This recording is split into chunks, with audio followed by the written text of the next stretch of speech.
श्री स्वामी समर्थ. उद्या महाशिवरात्र. घराच्या उंबरठ्यावर ठेवा ही एक वस्तू. नमस्कार सख्यांनो आणि माझ्या सर्व मित्रमैत्रिणींनो, कसे आहात सर्व? आशा आहे की तुम्ही सर्वजण सुखी आणि आनंदात असाल. आजचा हा व्हिडिओ तुमच्या आयुष्यातील एक टर्निंग पॉइंट ठरू शकतो.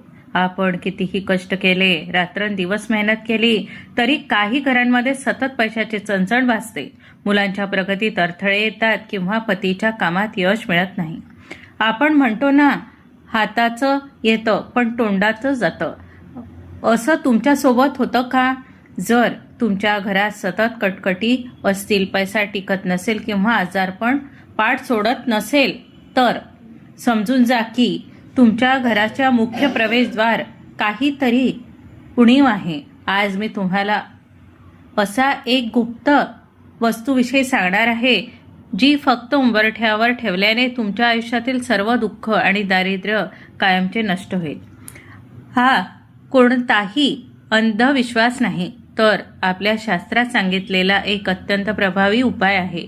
पण ती वस्तू कोणती, ती कशी ठेवायची आणि कोणत्या वेळी ठेवायची हे जाणून घेण्यासाठी हा व्हिडिओ शेवटपर्यंत पहा, कारण अर्धवट माहिती ही नेहमी घातक ठरते. व्हिडिओ पुढे पाहण्यापूर्वी कमेंट बॉक्समध्ये श्री स्वामी समर्थ, ओम गंग गणपतये नमः आणि ओम नमो भगवते वासुदेवाय लिहायला विसरू नका. तुमच्या एका कमेंटमुळे तुमची श्रद्धा फळाला येईल. आणि हो, हा व्हिडिओ लाईक करा, चॅनलला सबस्क्राईब करा, जेणेकरून असेच मार्गदर्शक व्हिडिओ तुम्हाला मिळत राहतील.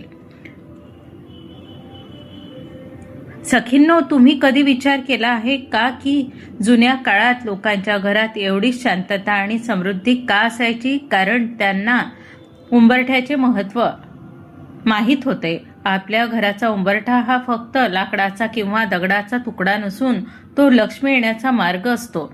तुमच्या पतीला कामात यश मिळत नाही का? मुले अभ्यासात मागे पडतात का? घरात विनाकारण भांडणे होतात का? याचे मुख्य कारण म्हणजे तुमच्या घरातील नकारात्मक ऊर्जा. जेव्हा आपण बाहेरून येतो तेव्हा आपल्यासोबत अनेक प्रकारच्या वाईट शक्ती किंवा दृष्ट घेऊन येतो. जर उंबरठा सुरक्षित नसेल तर या शक्ती थेट घरात प्रवेश करतात. आता मी तुम्हाला त्या एका वस्तूचे नाव सांगणार आहे, पण त्याआधी उंबरठ्याशी संबंधित 3 अत्यंत महत्त्वाचे नियम जाणून घ्या. जर हे नियम तुम्ही पाळले नाहीत तर तो उपाय करूनही उपयोग होणार नाही. उंबरठ्याचे 3 गुप्त नियम. उंबरठ्याची स्वच्छता. सकाळी उठल्यावर सर्वात आधी उंबरठा स्वच्छ पुसून घ्यावा. काहीही उंबरठ्यावर ठेवू नका किंवा कधीही उंबरठ्यावर पाय ठेवून उभे राहू नका.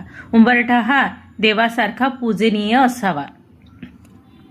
सायंकाळचा दिवा. दररोज सायंकाळी उंबरठ्याच्या उजव्या बाजूला एक तुपाचा किंवा तेलाचा दिवा नक्की लावा. यामुळे अलक्ष्मी घराबाहेर जाते आणि लक्ष्मी घरात येते. नियम 3. उंबरठ्यावर काय नसावे. उंबरठ्यासमोर कधीही चपलांचा ढीग किंवा कचरा ठेवू नका. हे दारिद्र्याला आमंत्रण देणारे ठरते. तो मुख्य उपाय. ती एक चमत्कारिक वस्तू.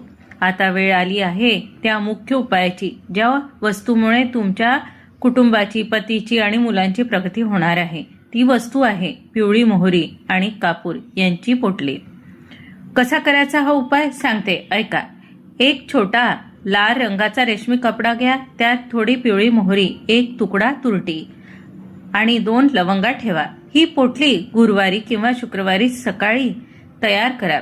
त्या पोटलीला महालक्ष्मीच्या चरणांना स्पर्श करा आणि तुमची जी काही इच्छा असेल, मुलांची प्रगती, पतीची नोकरी, ती मनातल्या मनात बोला. आता ही पोटली तुमच्या घराच्या मुख्य दरवाजाच्या उंबरठ्याच्या वरच्या बाजूला किंवा कोपऱ्यात अशा प्रकारे बांधा की येणाऱ्या जाणाऱ्याला दिसणार नाही. याचा परिणाम काय होतो? पिवळी मोहरी नकारात्मकतेला खेचून घेते, तर तुरटी घरातील वास्तुदोष दूर करते. ही वस्तू उंबरठ्यावर असल्यामुळे कोणाचीही वाईट नजर किंवा संकट तुमच्या उंबरठ्याच्या आत पाऊल टाकू शकणार नाही. अवघ्या 21 दिवसात तुम्हाला तुमच्या घरात झालेला बदल जाणवेल. जर तुम्हाला वाटत असेल की मुलांनी खूप प्रगती करावी तर गुरुवारी उंबरठ्यावर हळदीचे लेपन करा आणि त्यावर स्वस्तिक काढा. हळद ही विष्णूंची प्रिय आहे आणि जिथे विष्णू असतात तिथे लक्ष्मी कायम वास्तव्य करते. हा उपाय करताना मनात पूर्ण श्रद्धा ठेवा. शंका मनात ठेवून केलेला उपाय कधीही पूर्ण फळ देत नाही. मी हे माझ्या कुटुंबाच्या सुखासाठी करत आहे हा भाव मनात असू द्या. तर सख्यांनो, हा होता आजचा अत्यंत प्रभावी उपाय. हे छोटे छोटे बदल आपल्या आयुष्यात मोठे चमत्कार घडून आणतात. मला खात्री आहे की तुम्ही हा उपाय नक्की करून बघाल. जर तुम्हाला हा व्हिडिओ माहितीपूर्ण वाटला असेल तर तुमच्या नातेवाईकांना आणि मित्रमैत्रिणींना हा व्हिडिओ शेअर करायला विसरू नका, जेणेकरून त्यांनाही याचा लाभ मिळेल.